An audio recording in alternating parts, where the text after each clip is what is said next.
So, you just bought Hearts of Iron 4 and have no idea how to play it? I'm Prussian Prince, and this is a guide for you. I'll be going over the basics as well as some advanced tips later on in the series, but for now, let's just stick to the basics. So, here we are in the main menu. For now, we're just gonna go for single player, just start a game real quick. Select the country. I'm gonna go with Germany because that's probably what most people go for at the start, which is fine. Now here you can see I'm using the special flag pack. I recommend Adia's historical flag pack mod from the Steam Workshop. You should definitely get it if you want historical flags. Anyway, now that we're in here, let's take a look at the interface, because if this is your first time especially starting the game, you'll be overwhelmed by literally everything that's on the screen. Let's go into it bit by bit. You'll eventually find out that it's not as difficult as it may seem, at least in my opinion. Anyway, let's go from top left to top right first.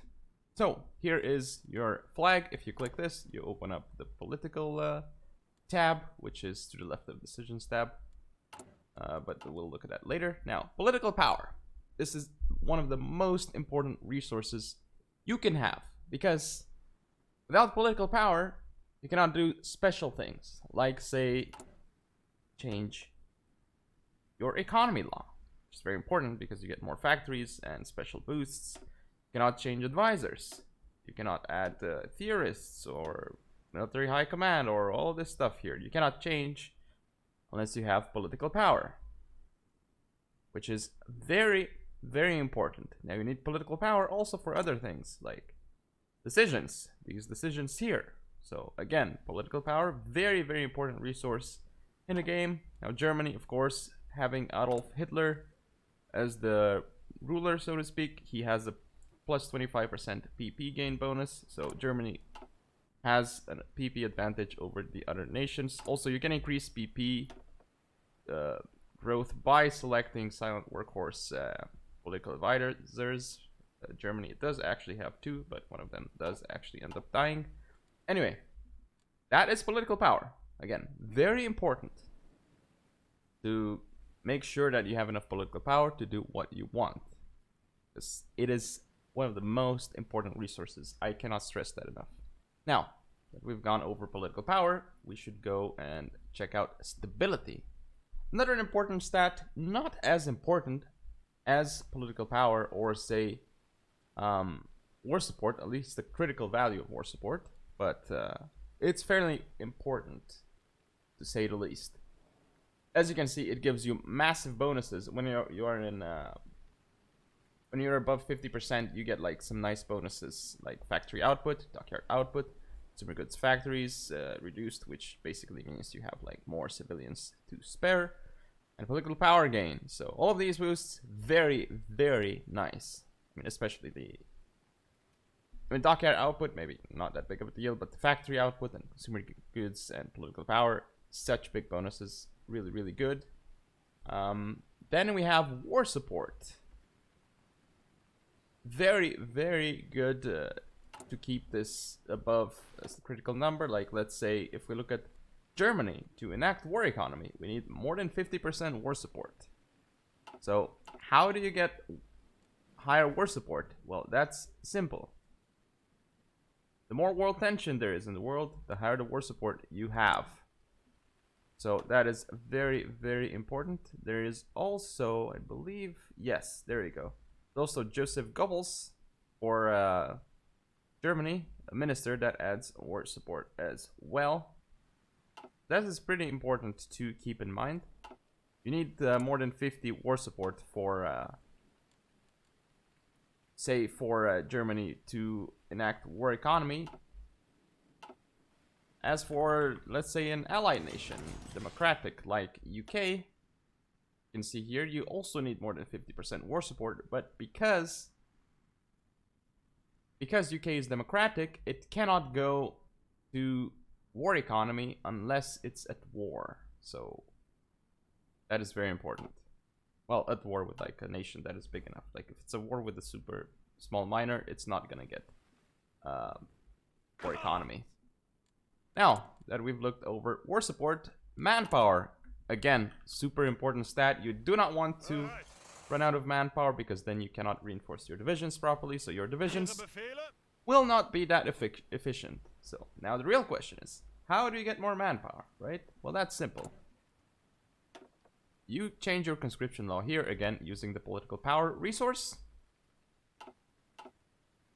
You use a special doctrine, like say, if you go to land doctrine tab here, if you go to research, go to land doctrine tab, look at the mass assault doctrine and go over here. Right side, you have mass mob from mass assault doctrine.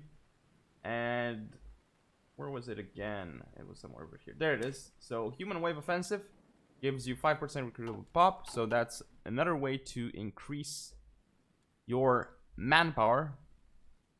I mean, if you're having issues with manpower now in single player, that's not really going to be an issue, I would say, most of the time, unless you're playing a super small miner. In multiplayer, it can be, if wars drag on, which they may drag on.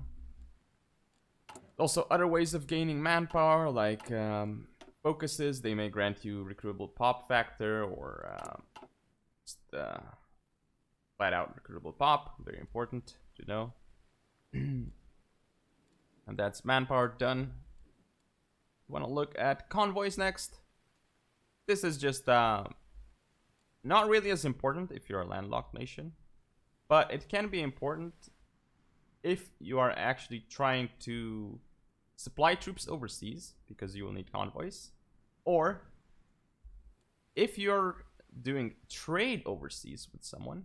So let's say if you're Germany, you're trading with UK, not sure why you would want to buy UK stuff instead of giving factories to your fellow Axis members, but say if you're trading with UK, you would be using convoys to trade with UK because there's like no land connection between your nations. Now, if you are trading with France, you wouldn't need convoys for trade because, I mean, you literally have a land border with France, so that is absolutely fine.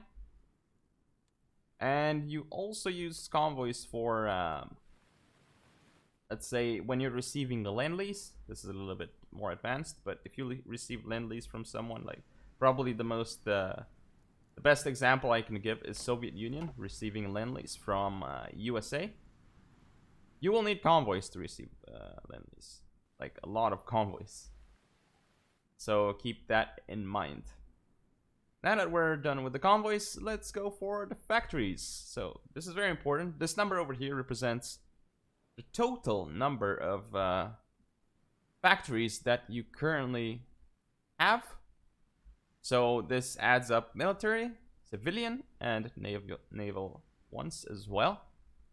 Now, in my opinion, naval dockyards, not really as big of a deal, especially in single player. So I would just focus on either building more mills or more civilians. Now, the way you want to play it depends. Like if you're going for early war, like say 36, 37, obviously, or like 37, you want to go for mills first so you can produce more equipment, right? Like otherwise you won't have the equipment necessary usually. But I mean, if you want to go super greedy and build civilians, I mean, that can work too against AI. AI isn't particularly good, so you can win with a lot of different strategies, so to speak, which isn't really going to work too much in multiplayer. Anyway, the next few stats here, we're done with the first stat. First resource set, not stats, but yeah. And now we have the next few resources. We have command power. Again, this stat, I wouldn't really say that it's that important. You just want to have enough to assign some. Let's take a look here. Let's show you what I mean. So if you want to promote this guy, you need command power to promote him. Like you want to make sure you have enough command power for that. I didn't want to mean to do that, but okay. And you want to make sure you have enough command power to get general traits whenever you need them, but generally not an issue to, like, you generally don't run out of command power, and you should make sure that you spend it as you get it, so you don't have to spend it later if you can, if it makes any sense. Because like say if you're at the start and You have you don't want to let it max out without assigning anything. I mean, as long as you got good stuff, like let's say, I don't know, let's pick Fortress Buster here. Well, we can't because we don't have the command power, but then once you have it, like, you let it regen, and you know what I mean, basically. More efficient to use it as you have it, and like, not the war starts, suddenly you have to assign like 50 traits. You don't have the command power to assign 50 traits, and yeah, you run into issues. You can also use it for, let's say you select fighters here. You can set more ground crews, and that is going to use command power as well, which is very important because it gives efficiency boost. So if you use planes, keep that in mind. You're going to need command power to boost efficiency in a zone as well. Now we have the 3 experience resources: Army, Navy, and Air. These ones are very important. They are gained either by, say, again, focuses, or you have some theorists which give you experience, like air experience, naval experience, and army experience gain. Those give you daily experience. Also, just by using land, naval, and air forces, you get experience as well in those respective categories. So that's important to note as well. Now, how do you use that experience? Well, for air experience in particular, and in my opinion the most important experience resource, unless you're not using a mod, unless you're using a mod, templates require experience to change. So in vanilla, you're gonna need 5 experience to keep adding stuff here.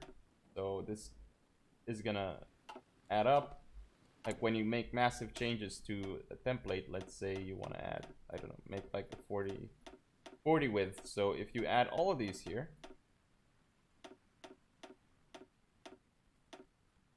there you go, you need 55 army experience. Also, if you train your units, aka exercising them while out on the map, you do them by pressing K or pressing this exercise button here. Basically, you're gonna gain army experience daily from exercises. It's shown here. So, very important to note what army, naval, and air experience can do. And also, another important use for experience, not just army experience, but let's take army experience as an example again. You can up the gun on, say, a light tank here, but you can do it on a medium or a heavy or pretty much a lot of other equipment. You can basically modify it to your desires and just spend army XP while doing it. And of course, you want to increase the gun normally, so you get higher soft attack, higher attack, and piercing. So keep that in mind. When you want to create variants of something, you need experience to do that. Same thing for air. And same thing for naval, for example.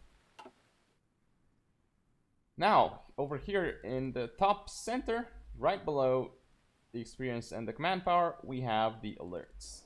Very, very important to take a look at these alerts. But just for demonstration purposes, this is the research alert. Super important. You want to make sure that you always have research going, unless you have like a particular super specific reason why you don't want to do that.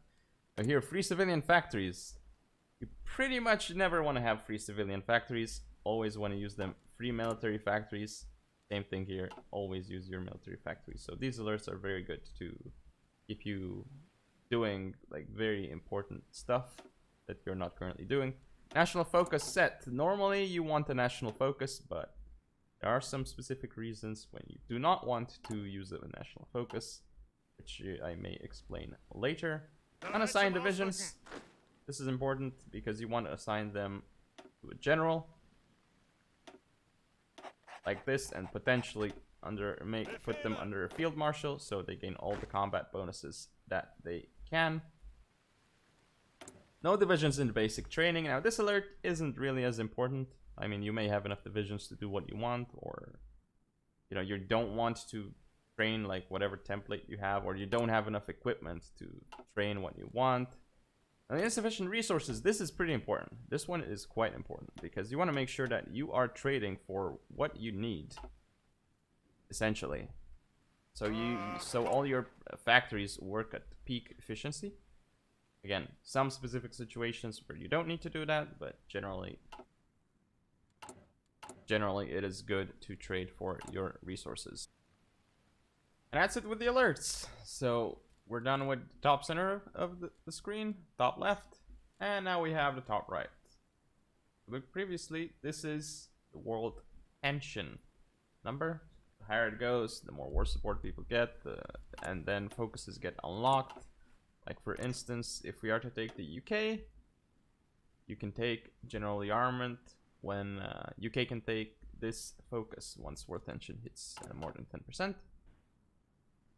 Now, as for the other stuff here, if you click the globe, you open up the world tension history. And a very important tab here is the current wars. You can see the wars that are going on, and if you click on them, you get the stats of that war with manpower, losses, and all that jazz. Now you have some tabs here: Army, Navy, and Air. You can see lots of information about all your current air wings or your current naval fleets, what missions they're on, how big they are, and such. And for the Army tab, same thing as the others, except it's for your army. Quite useful tabs. Use if you want, especially the Army and well, actually I prefer the Navy and Air one here. Like I think these ones are more useful because the Army you typically just have it here. Want to just check here if there's stuff unassigned, like these ones here, and then assign them. Normally that's what you do in the Army tab. Anyway, this is music player and achievements here. Nothing too important. Help button, dismissed alerts, main menu of course, but you can just do that with escape. Not really too useful, but this is very important here. Over here you have the date. You have 5 different speeds that the game can run on, and you can always pause if you want to by pressing space or pressing this button here. The speeds are 1 to 5. 1 is the slowest, 5 is the fastest. Personally, I prefer to play between speed 2 and speed 4. So like 2, 3, or 4. That's generally what I play at, and also the standard and multiplayer. In multiplayer right now, most people play speed 3 during wars, but speed 2 sometimes happens in specific Discord groups and such of people who play the game in multiplayer. But yeah, that's the speed. Let's go for it. Bottom right. This is very important. We have a search button here. We can use it to find the specific provinces if we want them to. You can also use it to find, let's say, what do we want to find here?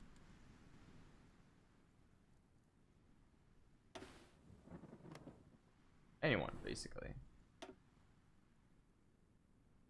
Like you can see there's like so much stuff here that you can find. That's for provinces. Now, you can also change the map mode here. There's so many map modes. It's like really nice that there's a bunch of maps like this. The top 3 ones that I would use are the default map mode, the one that you see right now. It's mostly for to see your army properly. Now there's a naval map mode, which will make these naval bases bigger so you can see them better, and also see the current missions that you have going on. Like for instance, if you select these guys here and set them to search and destroy, you see that now. Hang on, unpause it. There you go. So if you pause it now and you switch back to this map mode, you can't really see that well that you've got ships there. So if you go to naval, now you can see that it's green. It's basically your zone. Like yellow is contested and red is basically the enemy has it. That's what it means. Air map mode, similar scenario. It makes the air bases bigger, and you can actually see your air wings very well. So you can't actually see your air wings in the regular map modes, in the regular land map mode or the naval map mode like this. So you kind of have to go to air map mode to do that, which is fine. I also use an air icon mod, which is very useful. I think it's called Color Air Force. The color is based on the type that they are.